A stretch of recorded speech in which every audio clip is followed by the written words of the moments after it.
میں تقریر کی تھی نا ایک جگہ تے میں گستاخ رسول نو کتا کہہ دیتا. میں جدو اپنے گھر پہنچے نا سویر دی نماز رستے چ پڑھی تو اتو میں اپنے گھر وال جدو اتریا نا تو ایک سفید کتا میری گڈی نو پی گیا منہ ڈاڈا, کدی ادھروں پوے کدی ادھروں پوے کدی ادھروں پوے.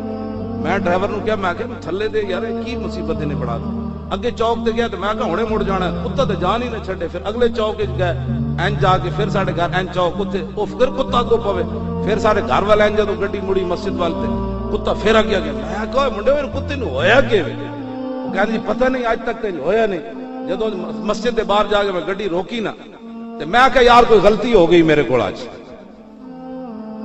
تقریر میں کیتی میرا حال پنڈ دا خان جی جیلم دے علاقے تے کتا مینوں آ کے لاہور گڈی نو پی گیا.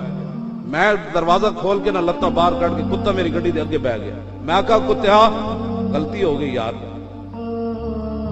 کتا مینوں اس واسطے پی گیا سی کہ اسی تے اصحاب کاف نو نہیں بھونکے تے تو کہنا اسی نبی نو بھونکنا.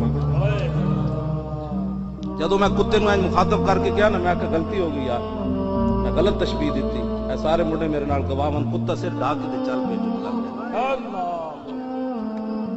کتے چ بھی اتنی غیرت ضرور ہے کہ سانو اور جو مرضی کہو یہ تے نہ کہو اسی گستاخی رسول.